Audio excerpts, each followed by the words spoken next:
Telangana political గ్రౌండ్లో ఇప్పుడు సరికొత్త బొగ్గు రాజకీయం సెగలు రేపుతోంది.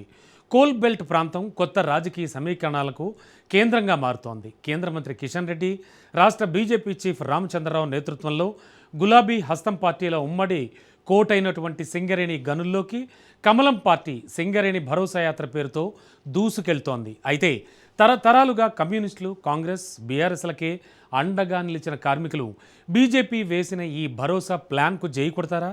విపక్షాల ప్రచారానికి చెక్ పెట్టేలా చేపట్టిన ఈ 2 రోజుల యాత్రలో బీజేపీ అనుకున్న లక్ష్యాన్ని సాధిస్తుందా?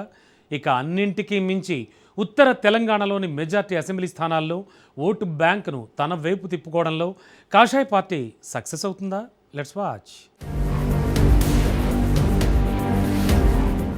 సింగరేణి బొగ్గు గనులే లక్ష్యంగా తెలంగాణ రాజకీయాల్లో కొత్త పోరు మొదలైంది. కార్మిక వర్గాన్ని ఆకట్టుకునేందుకు బీజేపీ సింగరేణి భరోసా యాత్రకు శ్రీకారం చుట్టింది. సింగరేణిని కేవలం పారిశ్రామిక సంస్థగా కాకుండా తెలంగాణ రాజకీయాల్లో ప్రభావం చూపించే శక్తిగా చూస్తున్న బీజేపీ ఈ యాత్ర ద్వారా కోల్ బెల్ట్లో తన బలాన్ని పెంచుకోవాలని వ్యూహాలు రచిస్తోంది. అసలు సింగరేణి భరోసా యాత్ర వెనుక బీజేపీ వ్యూహం ఏంటి? కార్మికుల మద్దతు పొందేందుకు ఆ పార్టీ ఎలాంటి అంశాలను తెరపైకి తెస్తోంది అనేది చర్చనీయాంశంగా మారింది. తెలంగాణలో సింగరేణి ప్రాంతం అంటే కేవలం బొగ్గు గనులు కాదు, వేలాది కుటుంబాల జీవనాధారం. రాజకీయంగా కూడా కోల్ బెల్ట్కు ప్రత్యేక ప్రాధాన్యత ఉంది.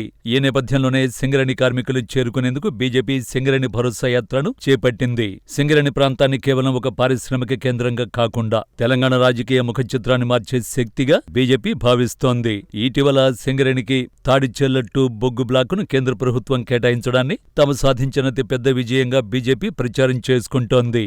రాష్ట్ర ప్రభుత్వాలు సింగరేణిని కేవలం ఒక ఆదాయ వనరుగా వాడుకుంటుంటే కేంద్రం మాత్రం దానికి కొత్త మైన్స్ కేటాయించి సంస్థను బతికిస్తోంది అనే భావనను కార్మికులకు వివరించేందుకు ఈ యాత్రను ప్రధాన సాధనంగా వాడుకుంటోంది. నేరుగా గనుల వద్దకు వెళ్లి కార్మికులతో ముఖాముఖి మాట్లాడడం ద్వారా క్షేత్రస్థాయిలో పార్టీ ఓటు బ్యాంకును పటిష్టం చేసుకునే పనిలో ఉంది.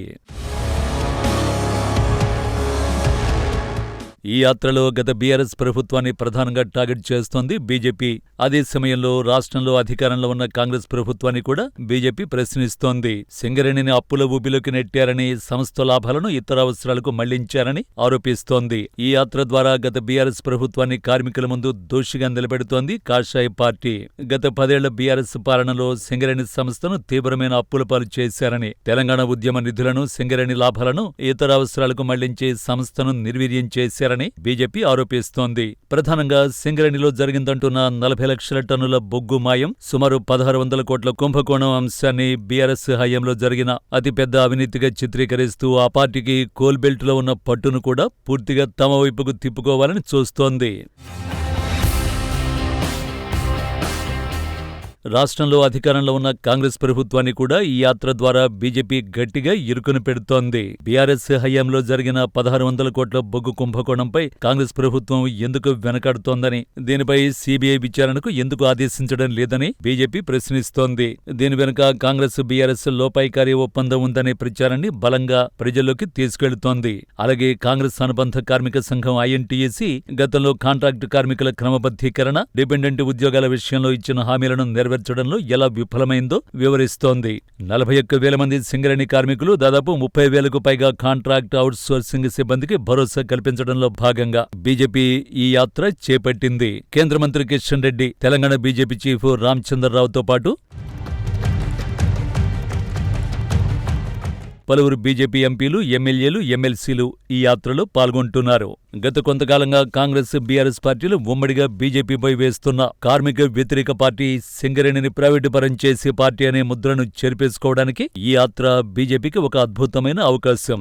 సింగరేణిలో 51% వాటా రాష్ట్ర ప్రభుత్వానిదేనని, కేవలం 49% వాటా మాత్రమే కేంద్రానిదని, కాబట్టి ప్రైవేటీకరణ చేసే హక్కు అసలు కేంద్రానికి లేదనే సాంకేతిక అంశాన్ని కార్మికులకు క్లియర్గా వివరించనున్నారు. తాడిచెల్లట్టు గనుల కేటాయింపును చూపించి తమ సంస్థను కాపాడేవారమే కానీ అమ్మేసేవాళ్లం కాదని నిరూపించడం ద్వారా విపక్షాల ప్రచారానికి తెరదించాలనేది బీజేపీ ప్లాన్గా కనిపిస్తోంది.